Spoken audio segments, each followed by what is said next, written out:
So I thought in my presentation the photographic is incomplete, or the photographic incomplete. This is a picture of me a month ago. I was in Sicily. This is my daughter of 3 years and my wife. I dragged them after driving for 2 hours in Giarre, in Sicily, where there is unfinished polo stadium. It's actually part of a artistic project by Alterazioni Video, an Italian artist collective, who have mapped all of the unfinished buildings throughout Italy, finding in Giarre, in the province of Catania, a small town, the highest concentration of unfinished works. And they call it, let me read, a whole network of abandoned infrastructure, some of which are almost surreal for their allotted functions, such as the Polo Stadium. In fact, the Polo Stadium was a project from 1984, never saw a horse come into it, never saw a single game. And the Alterazioni Video basically went as far as asking, together with the public administration, to establish an archaeological park of what they call the Sicilian incompletion. They even made a manifesto claiming that this kind of architecture is the most creative and original Italian architecture since second post-war, I think. Stating, I mean, you can read the reasons for yourself, but incompletion has its own ethical and aesthetic foundation, incompletion as a symbol of political power and artistic sensibility, and so on. And of course, I was very much attracted to this. I really like this idea of incompletion or incompleted buildings as a sort of transparent way to reveal the political infrastructure, the problems with corruptions and bribery, and all of the mismanagement of Italian public administrations. So in that way, I really felt, I mean, after the initial laughter, you know, this project, I think it's very meaningful in that sense. And I was thinking how to apply this idea of incompletion to photography in its networked and digital form. And connected also to this idea of Lunenfeld at the turn of the millennium, which seemed to be really one of those moments where so many ideas and so many changes happened. So this idea of unfinished as the computer being basically unfinished by default, and the aesthetic of digital media as being unfinished. So I want to claim, you know, nothing serious, but just try, you know, if we will, to apply this reasoning to the photographic. And I was tempted for a moment to do a manifesto, I admit it, but I didn't go that far. I stayed humble. The photographic in its digital net and algorithmic form challenges preconceived notions of stability and temporality of the photographic tradition. And the photographic is now constantly moving both across global networks. So if we think, again, of the network images of Flickr and all of the things that we were talking about just now. Also moving in the sense of being what Manovich, I think, was talking about the digital image as looking like a still, but actually staying still 60 frames per second on your screen, but potentially being able to move into a moving image, right? It's just pixels that stay there on your screen the same way, and they look like a static image, but it's actually constantly moving. And living in never expanding temporality, so performing itself. Just a few points, maybe I will illustrate them quickly with some artworks, and then the later part of my talk will look at what are the implications for an institution or an artistic organization that wants to exhibit or show, how do we show the photographic incomplete, how do we show networked images. So incompletion as a performative process, as alterability and manipulation, multiplication, circulation, distribution, multiple and interconnected, in that sense that it's not a single image, but the image that exists as a multiple form.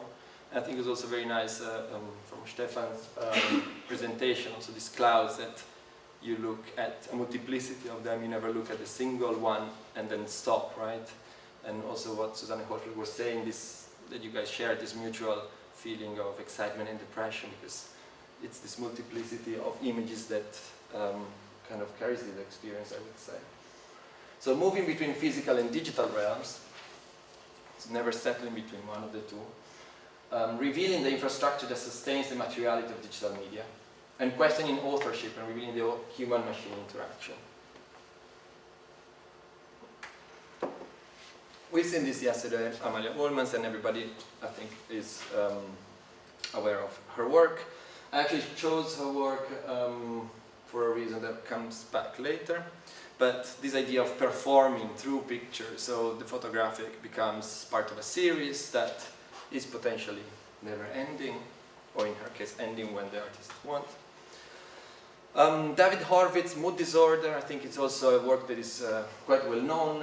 He started by taking a picture, uploading it to the Wikipedia page of Mood Disorder, and then tracing where this image would go and all of the websites where it was used. So actually looking at how this image kind of multiplied over the globe, ending up in Chinese website or other places around the globe, and cropped in different ways and in different forms, sometimes even altered at the color level and so on. Of course, many of these works overlap because, of course, apart from alterability and mutability, we have circulation and distribution. But I chose to show the example of Nicolas Magret, The Pirate Cinema, which maybe is something that is less known, I don't know.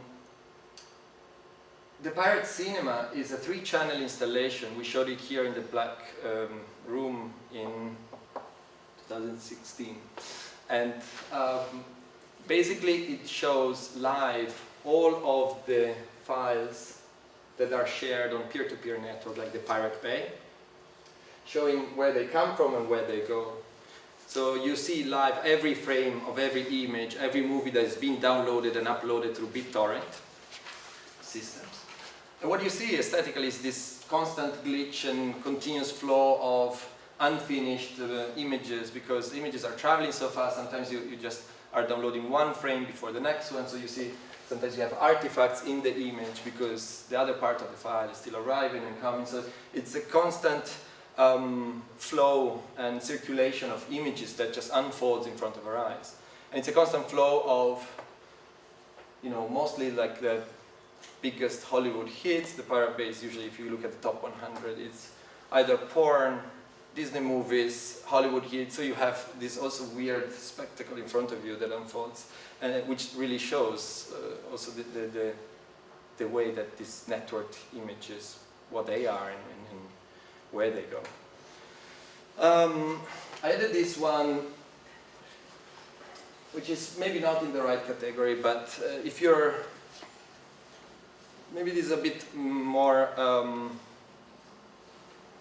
less known, but I think it's a particularly interesting work that is very photographic for me. It's Mehdi Varner's, it's a plugin for Google Chrome, and you can use Kardashian images as encoders for secret messages. It uses a method called steganography, I hope I'm pronouncing it right, where you can encode messages in images and you send an image that looks very innocent or popular, at least. They're all Kardashian, you know, popular images that you can see online. Then on your other side, if you have this plugin, you can decrypt it and get the information that was stored inside the image code. We worked with Mehdi Varner for a post-photography prototyping prize in London last May, and she sent her bank account information through the Kardashian image. It was nice exchange and use of that. Okay, so this idea of existing between physical and digital realms is also something that we are very interested in situation, also as an exhibition space. We've had works like forensic architectures, for example, which I'm not showing here, that create 3D prints, but based on numbers of digital images that eventually make this 3D model and print. But here I wanted to show maybe Morashina Layari's material speculations, where she uses all different sort of images and tags with museum people to reconstruct artifacts that did go destroyed in Syria during the war, and by terrorists in, I think it was in Syria. And basically we showed this final artifact. This is a 3D printed image in this space that contains a small SD card inside with all the data. At the same time, we also showed a link. It was a collaboration with the Link Art Center. You could go on their webpage and download all of the data that she collected. It's 1 gigabyte of data that went into then the making of the 3D model. So this thinking of not only network image, but network spaces and network, like a network that connects the different materialities and the different realizations of this work. So revealing its infrastructure. So this is a work by Ole Lalina, that this is in a document from 2013. It looks like a GIF image, but it actually has one frame of this animation, each frame stored on a different server. So you see the URL changing, and with high-speed internet, you see the animation going. It was actually interesting, was shown in a gallery in Zurich a couple of months ago, and then one of the server was under maintenance. So you would see like this break, and that's how actually the image kind of reveals that, you know, the whole infrastructure behind it. It's also very important not to think about this immateriality of digital image. The digital image is very material, and that, you know, we talked about cables and Paglen's work, and there's an interesting thing, I think, that is very specific to networked images, is the possibility to show the underlying structure that makes them alive in such works. And another thing I want to point out is that, as Dragan Espenshid also mentioned, is not that this fragility or this, if you want, this ephemeral quality that we attribute to the digital image is part of the nature of the digital image. The infrastructure that we build because of economical reason and platforms and corporation makes it so fragile. Nothing prevents us from making digital infrastructure that would last longer than books, right? So it's also something that we need to keep in mind when we're talking about the materiality of digital images. So all of these platforms like Flickr and Instagram, they have their lifespan, but not because technically it's impossible to make them last for a century. Okay, I'm pushing it a bit, the boundaries, but just to prove a point. Then finally, question the authorship and revealing the human-machine interaction. This is a performative work by Guido Segni, an Italian artist that started in 2013 a process of filling up the server of Tumblr with one image from Google Earth of the Sahara Desert every 30 minutes. So it's like a real scale representation of the Sahara Desert that will take around, he estimated that it would be complete, if it's completed, in 2050. So stay tuned. So this is his statement. It's a monumental piece about internet contents, emptiness, time, storage, memory, oblivion, and ultimately failure.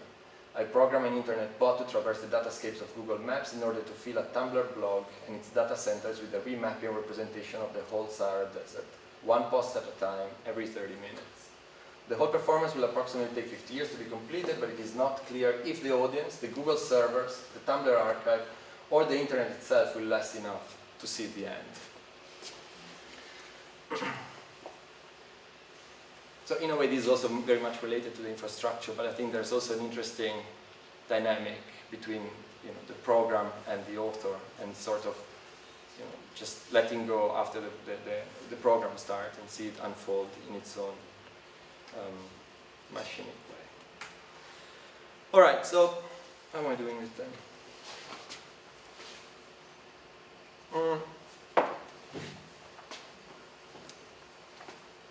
Now the second part is where I wanted to focus a little bit about exhibiting these images in their specificity, or looking at their specificity. I think also yesterday Susanne Hochbach gave us plenty of examples from different institutions and different exhibitions, but I have to say I remain a little bit disappointed by the ways that these things are shown in the White Cube. And I think, except maybe the media wall was, of course, one of the first and maybe more interesting things that are in tune with it, and the unthinking photography program online that then followed.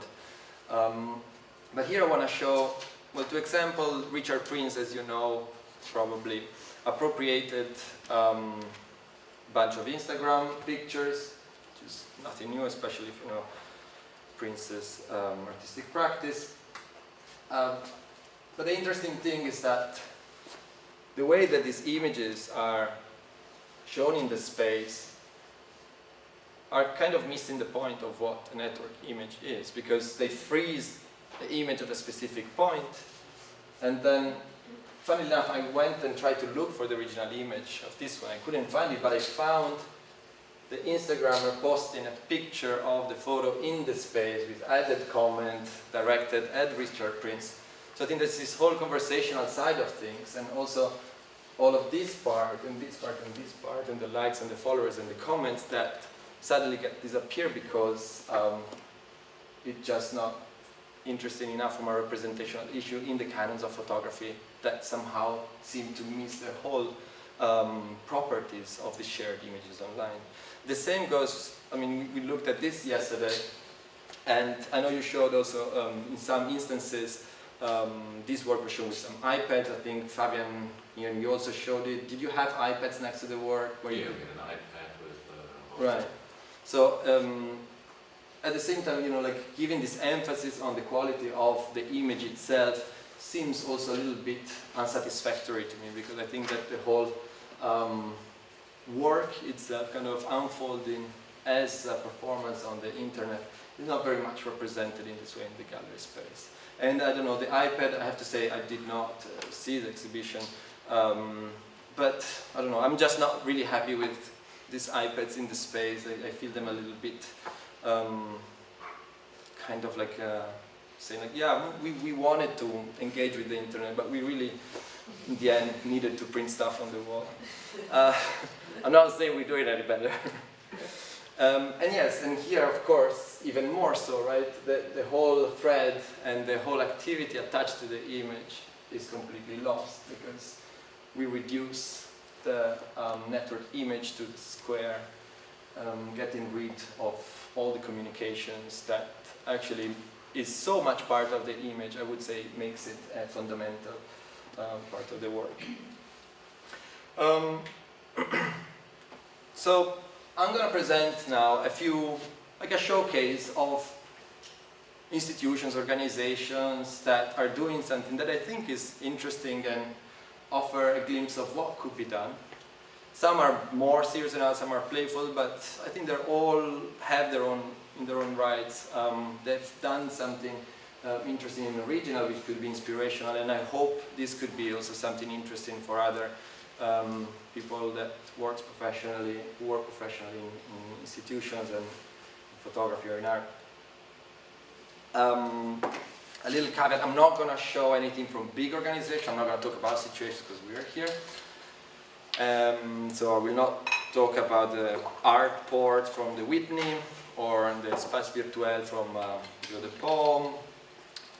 I think that smaller institutions, maybe also going back to what Mari mentioned, this small museum, which is really cool. I think that sometimes like small organizations manage to do things that are kind of cooler because they don't have many limitations that big institutions sometimes.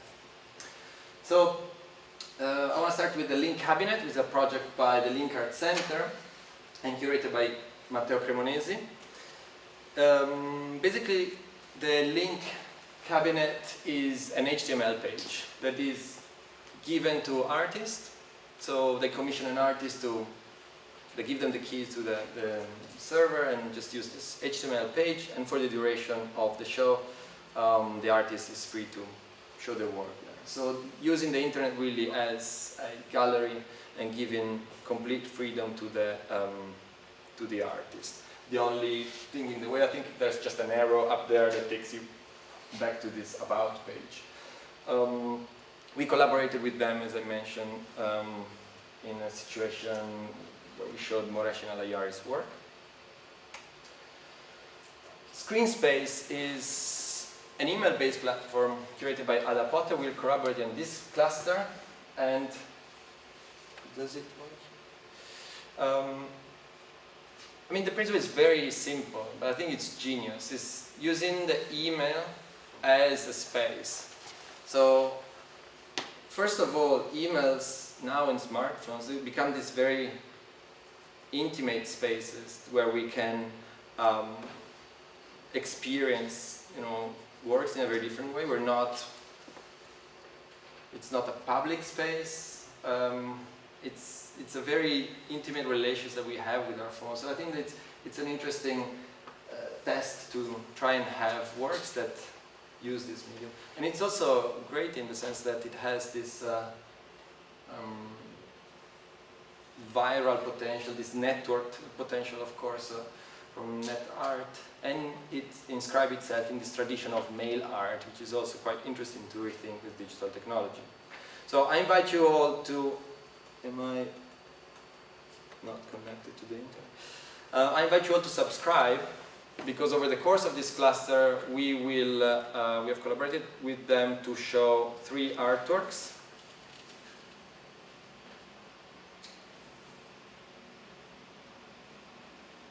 Well, maybe by my VPN connects, I go.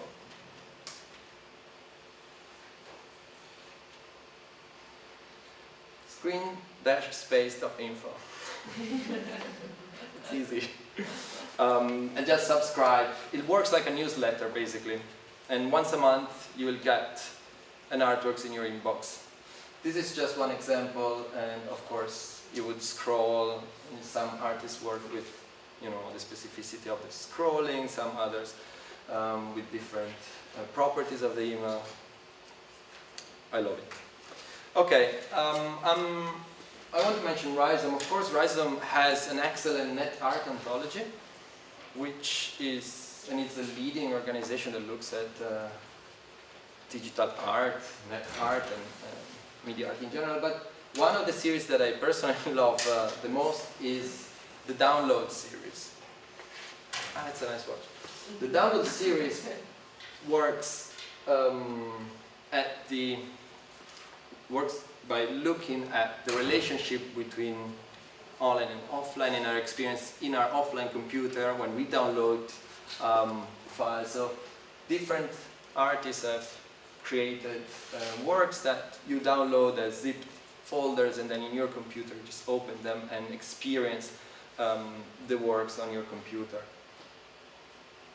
This is an example also not just looking at network in the sense of online, but the network, using the network in its possibilities. So downloading and experiencing offline thanks to the possibility of the network to access this file. But having this experience as a very different one from being online. As another thing that I think it's important not to just talk about digital experience, online experiences. There's many different forms, and I hope with this showcase that we can see a few. The media wall at the photographer's gallery, we talked about it yesterday, and the image is missing because this computer is exploding.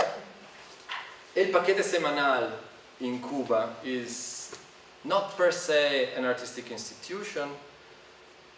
Are you guys familiar with anyone? This is great. In Cuba, basically because of the censorship over the internet, this package thing, which is actually a hard drive of 1 terabyte, emerged as a way for offline networked circulation and distribution of data. It contains 1 terabyte of curated material that goes from the latest Hollywood series to PDFs and books, all of the kind of content that you can find, but it also has an art folder. And in a recent edition, I think with Rhizome, the Download series, they also featured, they made a collaboration, and you can download just the art folder, I think, because yeah, it was not 1 terabyte, otherwise my computer would have exploded. And you'll find like artworks and I think there was Corey Archangel stuff, there was really great stuff. But this is something that every week somebody edits in a room in Cuba and then distributes it around Cuba. So it's also an example, rather simple technologically, of a networked space, if you want, or curating networked images, if you want. I wanted to talk a little bit, but maybe we can also do that later, about Second Life. There was this moment in the early 2000s where Second Life seemed to be the thing that would end every kind of reality, and we would all go and live in virtual reality and pay with Linden dollars. And you had corporations buying land on Second Life. And an interesting thing was also that you had the rise of art galleries. And it's one also of the few platforms that also looked at art. Whereas, if you look at the App Store, you never find like the art category. And I recently went on Second Life now in 2018, which is mainly an abandoned and lots of people trying to sell you erotic material, but you still find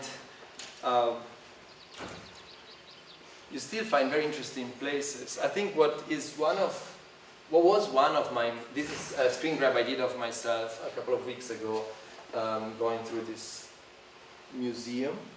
So let me just, So what for me was one of the most interesting things that was seductive about it was that this is a multiplayer online networked platform. So I was kind of curious to find other people there, and how do you experience in virtual reality an exhibition, having the possibility also to speak with other people. But I was always alone, and but somehow, I don't know, I found this, it was quite poetic in a way, also looking at it's almost like the ruins of this digital society we started building and left unfinished. So kind of going back to this incomplete somehow.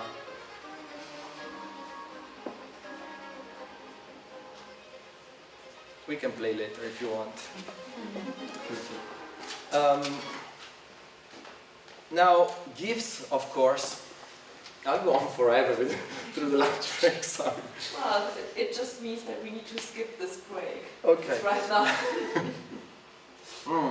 I'm almost done. I have 2 examples more, but I think I feel strongly about them. So Giphy started collecting GIFs back in, I don't know when, in the 10s, and then everybody was like, what is, you're doing a GIF archive, when you want to send a GIF and you go through GIF. And then now it sounds like they have actually one of the most comprehensive archive of GIFs. So it kind of looked like a good investment. And they recently did an app that works on Google Cardboard and VR headset called the VR Museum of GIF Art. So a bit of a mindfuck. I had Francisca trying it and she was going dizzy, but she always goes dizzy with every screen. So this is also not a good experience because you should really try it with glasses and stuff. I was very skeptical at first, but I thought it was quite interesting. Yeah, it's downloadable for smartphones and just need a headset. So this is one of my favorite.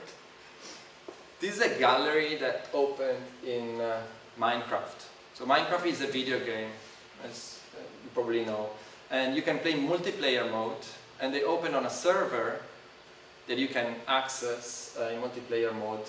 And again, this is me going to local host galleries, contemplating the works, and hoping to. I have here the guest book that I signed, and I gave my feedback requesting for more curatorial statement.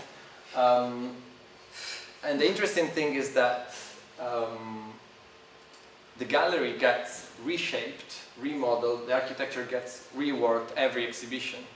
So you have not only the works, but also the space itself that changes for every exhibition. And yeah, you can leave your comments, and because it's multiplayer, again, I really was looking forward to meeting people there and have a chat about the works that we've seen, especially given the lack of text that maybe could help me navigate this space. But I was always alone. But I would like to see an opening. Maybe the opening is the nice time to go. So I gotta stay tuned for the next place, the next opening. Finally, The Zion Museum is a project made in Unity, which is a game engine, the same one that Akihiko Taniguchi used to develop the work in the Black Room, which of course I didn't mention here, but I invite you to go and play with. So the Zion Museum is a collaborative project that uses the network also to get works and get collaborators together, and they created a full-scale 3D museum with artworks that are of different sorts. You can add the songs that you want, if you want to have a song in the background in your museum experience. Let me fast forward. You have some works which are 3D objects that are interactive if the artist wants it to, like I can take this cake and throw it on the floor, which is great. I mean, isn't it one of the fantasies of every museum viewer that you take the works and just and then, of course, you also have more photographic works that you can contemplate on a bench. Karstem and Martin's beautiful image. And I mean, this is also downloadable online, and I encourage you to go and play with it, especially if you have a good setup with a good screen. I think it is an experience in its own right, and I think it has quite wonderful works actually by some artists. So it's something that was very pleasantly surprised. They recently just published a follow-up version with this Zion Gardens. And Zion, they explain, is this coming together of the zine, like this magazine printing and museum. So this sort of approach of the zine, rethinking what a museum could be. Other stuff we can look at later. La Turbo Avdon has created a virtual museum where she commissioned people in every room to make works. Gallery Delivery is a recent project by Sebastian Schmig where you can order an exhibition to your house. So this is somehow bridging again the promise of instant accessibility of the internet and exploiting the network's possibility to order online now, and the physicality. You'll have a courier coming to your house. I still haven't tried it, but I will. He comes, he opens up the exhibition, he sets it up, he talks about the works, he tells you how much they cost if you want to buy them, and then the exhibition is set up in your apartment. Read more at gallery.delivery. Internet Yamichi, to just closes the last one, is a project that is happening in different cities across the world. You can organize your own. It's basically a black market for internet art. But again, it questions the logic of the networks by showing, for example, limited edition flash banners, like the ones that were popular in the 90s, that they are sold, or like they have physical interaction, like I sell you 10 likes for €1. They have the human retweeter who goes around shouting your tweets, or there was one artist selling rocks and the digital data of the 3D data of the rocks that he scanned, for example. So again, bridging this digital and physical spaces. Oh, it goes on. Sorry. Well, all right. No, it's over. It's just just wanted to give some examples. All right. So this is it. Thanks. But this you can check. They're doing the online residency in situations right now at allthatmatters.playground.com. Thanks a lot.